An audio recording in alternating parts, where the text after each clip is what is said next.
بسم اللہ الرحمن الرحیم۔ کتبہ فرض کر دیا گیا ہے، علیکم تم پر، کیا فرض کر دیا گیا ہے؟ وصیت کرنا۔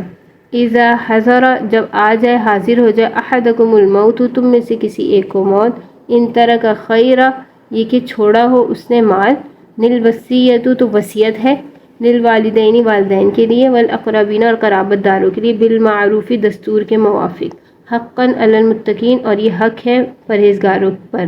یعنی متقیوں کے لیے یہ حق بات ہے۔ اللہ تعالیٰ یہاں پر وصیت کے بارے میں فرما رہے ہیں کہ تم پر فرض کر دیا گیا ہے کہ وصیت، یعنی جب کسی کو بھی موت آ جائے اور بشرط یہ کہ اس نے کچھ جو ہے مال بھی وصیت کر کے چھوڑا ہو، اور اس میں ماں باپ کے لیے حصہ ہے اس میں، اور قرابت داروں کے لیے حصہ ہے، اور یہ جو حکم ہے یہ پرہیزگاروں پر لازم ہے۔ اور انصاف کے بالمعروفی کا مطلب یہ ہے کہ انصاف کے ساتھ دینا ہوگا۔ اب یہاں پہ وصیت کو دیکھیں کہ اگر جو ہے کسی شخص کا انتقال ہوا اور اس نے اپنے مال میں وصیت کر رکھی ہے، لیکن وہ وصیت بھی دیکھی جائے گی کہ اس نے جو ہے تہائی مال میں کی ہو، اس سے زیادہ یا کم میں نہ ہو، کم میں ہو سکتی ہے لیکن اس سے زیادہ میں نہ ہو۔ اور اس لیے کیونکہ پہلے ایسا ہوتا تھا کہ جو بھی شخص فوت ہو جاتا تھا تو اس کا مال اس کے بیوی اور اس کی اولاد میں سے خاص کر بیٹوں کو وہ مال دے دیا جاتا تھا، اور تمام ارکاب جو ہے وہ محروم رہتے تھے۔ تو پھر اللہ نے یہ آیت نازل فرمائی کہ ماں باپ اور جملہ اقارب کا لفظ اللہ نے فرمایا کہ جو قرابت دار ہے، ماں باپ اور جو رشتہ دار ہیں ان کو انصاف کے ساتھ دینا چاہیے۔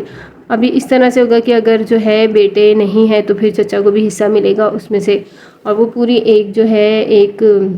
میراث کی پوری ڈیٹیل ہے کہ کس کو کتنا حصہ ملے گا۔ تو اللہ تعالیٰ نے فرمایا کہ یہ وصیت جو ہے فرض ہو گئی، اور یہ وصیت پہلے جب اللہ نے فرمایا تو جب یہ والی آیت نازل ہوئی وصیت کی، تو اس وقت وصیت فرض تھی کہ جو ہے جس کو بھی موت آئے اس سے پہلے ہی وہ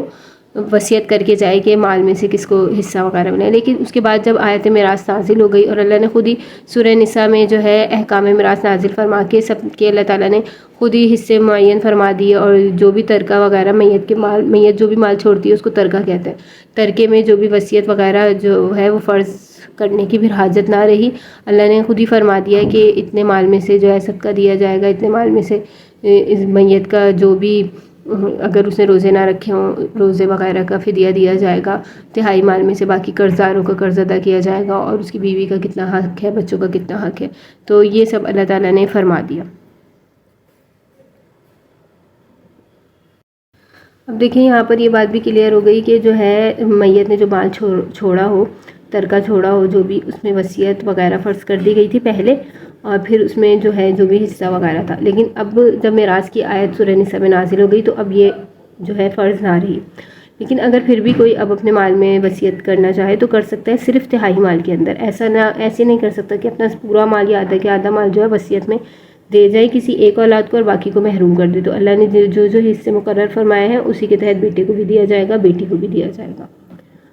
فَمَن بَدَّلَهُ اور جو کوئی بدل دے، بعد ما سمعہ بدل دے ہو اس کو یعنی وصیت کو، بعد اس کے بعد ما سمعہ جو اس نے سنا ہے، فَإِنَّمَا تو بے شک اسمہ اس کا گناہ یعنی اس کے بدلنے کا گناہ، علی الذین انہی لوگوں پر ہوگا، یبدلونہ جو اس کو بدلتے ہیں، ان اللہ بے شک اللہ سننے والے، سمیع سننے والے، علیم جاننے والے ہیں۔ اب اللہ نے یہاں پر یہ بھی آگے جو ہے اقارب کو تنبیہ فرما دی کہ جو بھی میت نے وصیت کی ہے وہ وصیت ان کی مانی جائے گی، اسی طرح سے اس کو پورا کیا جائے گا۔ لیکن اگر سننے کے بعد وہ بدل دے کہ نہیں اس طرح کی وصیت نہیں تھی، تو خوب سن لو کہ اللہ ہی بے شک سننے والا ہے اور جاننے والا ہے۔ فمن خاف من موصٍ آگے فرمایا جسے ڈر ہو، جو کوئی بھی یعنی خوف کرے وصیت کرنے والے کی طرف سے، من موصٍ وصیت کرنے والے کی طرف سے، جنفاً طرفداری کا، او اسمن یا گناہ کا، فاصلح بینہم تو آپس میں صلح کرا دی جائے، فلا اثم علیہ پھر اس پر کچھ گناہ نہیں، ان اللہ بے شک اللہ غفور الرحیم مغفرت کرنے والا رحم کرنے والا ہے۔ یہاں اللہ نے فرمایا کہ اگر جو کوئی بھی خوف کرے وصیت کرنے والے کی طرف سے، یا تو یہ اس کو ہو کہ اس طرح کرنے سے مطلب اچھا نہیں ہوگا یا گناہ کا خوف ہو، تو آپس میں صلح کرا دی جائے، اس میں کچھ گناہ نہیں، یعنی وہ اس بات سمجھتا ہے کہ جو بھی وصیت کا اہل ہے اور وارث، اب جس نے وصیت کی وہ اور جو آپس میں وارث ہیں اس میں شریعت کے حکم کے مطابق اگر صلح کرا دی جائے تو پھر کچھ گناہ نہ ہوگا کہ اس میں اب وصیت کو بدلا جا سکتا ہے کہ میت تو وصیت کر لی اور وہ کر کے مر گیا، لیکن جو اس نے وصیت کی وہ ٹھیک نہیں تھی. اب جس نے وہ وصیت سنی اور سننے کے بعد اس کو نہ تو طرفداری کا کوئی خوف و ڈر ہو، نہ اس کو کوئی زیادتی گناہ کا ڈر مطلب اندیشہ ہو، تو وہ اس طرح سے کر سکتا ہے کہ وہ وصیت کو چینج کر سکتا ہے، بدل سکتا ہے. اور اس میں یہ کہ وارث بھی شامل ہو اور حکم شریعت کے موافق صلح کرا دے تو پھر اس پہ کچھ گناہ نہیں ہے، پھر وصیت میں تغیر تبدیلی جائز ہے اور بہتر ہے. پھر آگے اللہ نے فرمایا ان اللہ غفور رحیم، بے شک اللہ مغفرت کرنے والا رحم کرنے والا ہے.